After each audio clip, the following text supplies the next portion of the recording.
Well, it's been a fascinating 2 weeks, hasn't it? Week one was the issue around Spark and 1NZ and formerly Vodafone and 2 Degrees all deciding that they should support trans activists and call anybody who agrees with biology and who opposes radical gender ideology, they should call them derogatory names such as TERF.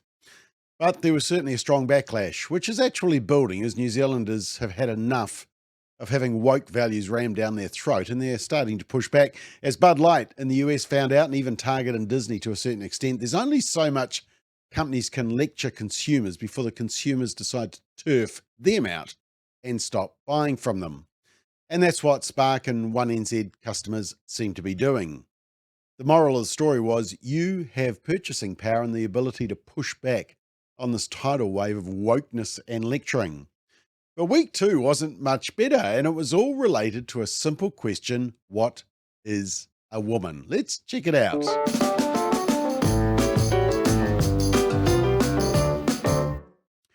So, the main objective of the What is a Woman campaign is to communicate a truthful, biologically correct, common sense definition of woman that has been carried down through generations and cultures. And there's also a petition to ensure that woman is to be defined as, quote, an adult human female, end quote, in all our laws, public policies, and regulations. Now, Family First wanted to place full page advertisements in 6 major daily newspapers last week to coincide with the launch of the What is a Woman campaign. The newspapers were the New Zealand Herald, Bay of Plenty Times, they're owned by NZME, Christchurch Press, the Post in Wellington, and the Southland Times, they're owned by Stuff, and the Otago Daily Times, owned by Allied Press. Now, this is the advertisement. Yeah, pretty plain, isn't it? What is a woman? What is your mum? And start the conversation, go to whatisawoman.nz. Now, all 3 companies approved the advertisement. Okay, here's the proof. The Post, Christchurch Press, and Southland Times on Monday. This has been approved, so we are good to go. The New Zealand Herald and the Bay of Plenty Times, NZME, on Tuesday, confirming the ad has been approved. And the Otago Daily Times on Tuesday of last week. Tuesday 2 weeks ago. So lots of notice. Yes, all good to go. Thanks for your support. Then they seem to all get together over the phone the day before the launch date, the day we wanted it in, last Wednesday. And next minute, women are cancelled. The advert is cancelled in all newspapers that had confirmed: New Zealand Herald, Bay of Plenty Times, Don Post, Christchurch Press, Southland Times, Otago Daily Times.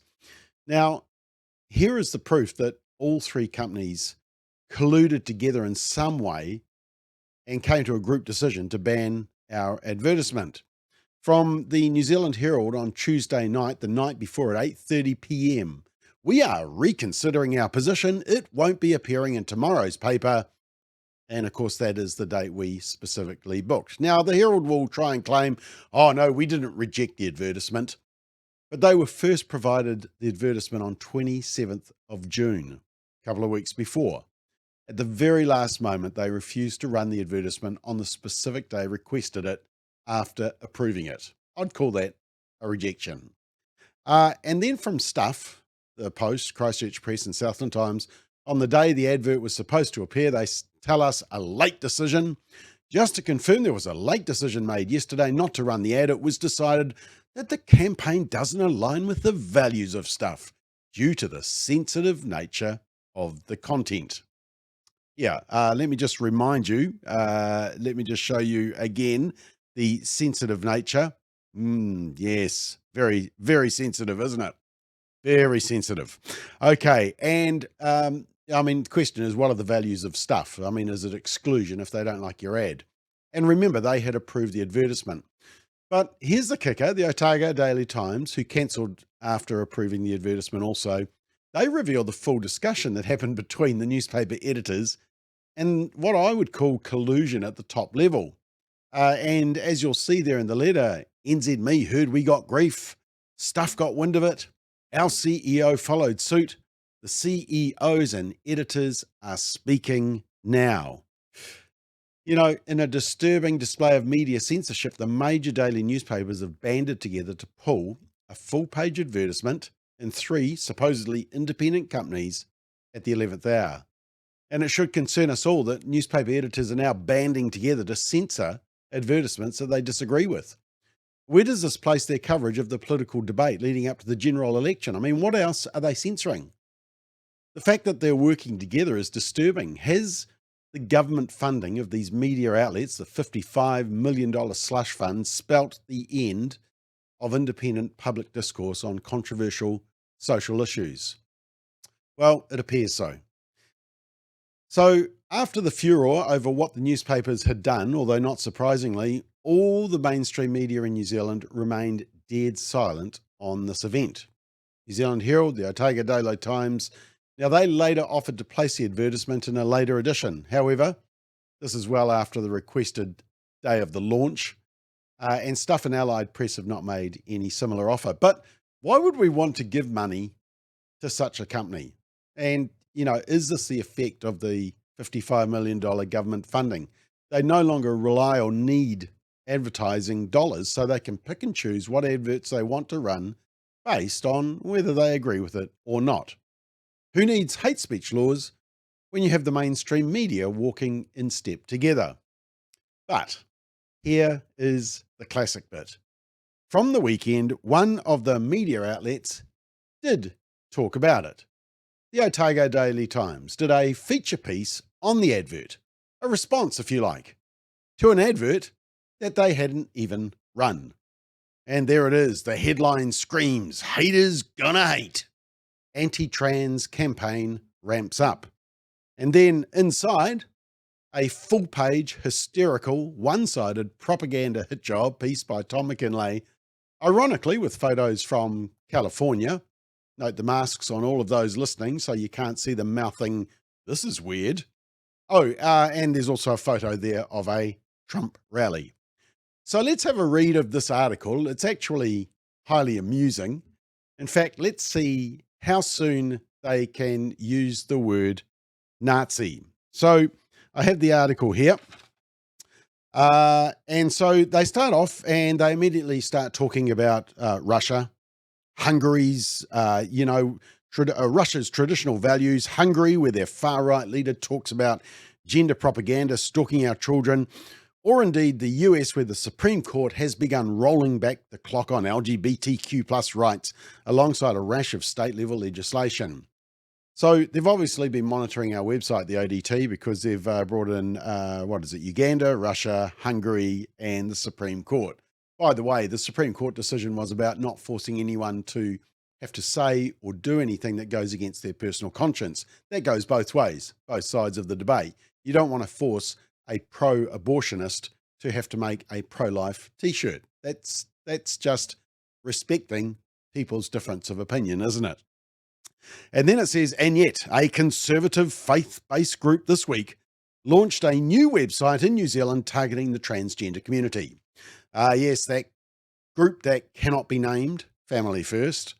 And of course, they don't say that they refused to show the ad. No, they weren't that honest. They just said that there was a group targeting the transgender community. Apparently asking what is a woman basically comes down to just an attack. And then they rush off to one spokesperson, Ahi Wihongi, Executive Director of Gender Minorities, Aotearoa, who is a well-known activist, has been involved in the legalizing prostitution, promoting that, and obviously seems to be some expert in this particular area.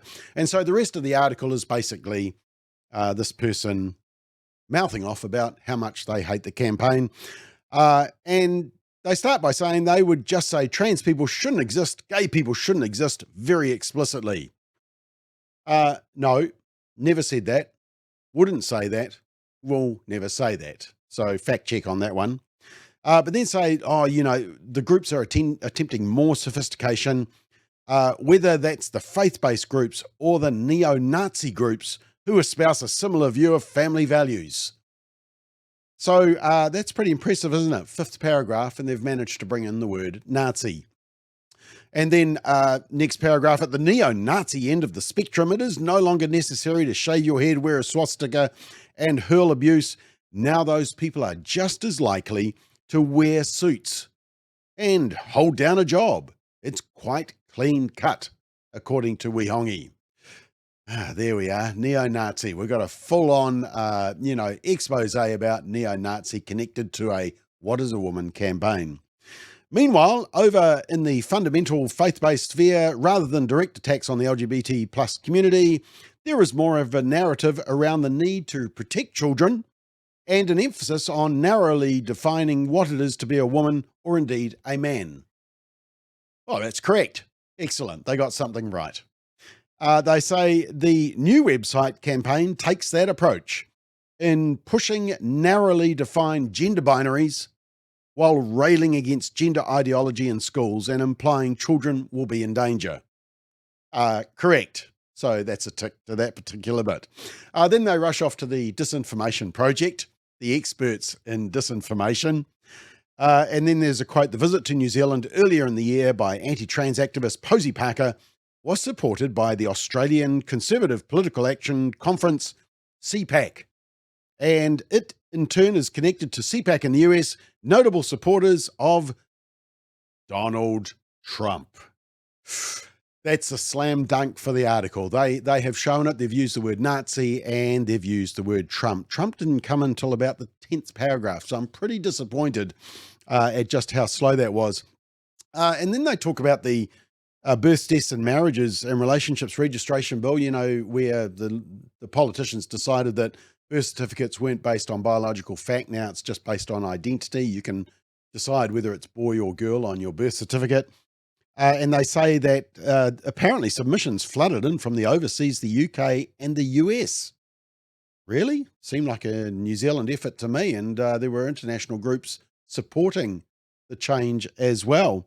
And then it says, as was recently reported by British news site Open Democracy, the US Christian right spent at least $280 million of dark money abroad between 2008 and 2019, fueling campaigns against the rights of women and LGBTIQ. And then they quote Family Watch International, CFAM, the Centre for Family and Human Rights. Interesting. We did a McBLOG on some of their good work last week. CFAM raising concerns around the abortion issue and the gender ideology. Oh, and just one last quote here. The same far-right groups in the US who were involved in storming the Capitol also have a history of attacking trans people in the street and crashing drag story time sessions to hurl abuse. It is shades of Nazi Germany in the 1930s. Ooh, there you are. Now, the best thing about this article is it's behind a paywall, so very few people will ever have to read it. Now, it's always nice to get a tweet from Jordan Peterson, who said in response to news traveling around the world on social media about what the New Zealand newspapers were doing, he said, the creature without whom a man cannot conceive, referring to women. Look, it's pretty clear we don't need hate speech laws in New Zealand to shut down free speech that the left doesn't like and to cancel anybody who doesn't bow at the altar of diversity, equity, and inclusion, DEI, or more correctly speaking, deception, inequity, and exclusion. No, we don't need hate speech laws. We have the media already censoring free speech. Welcome to New Zealand.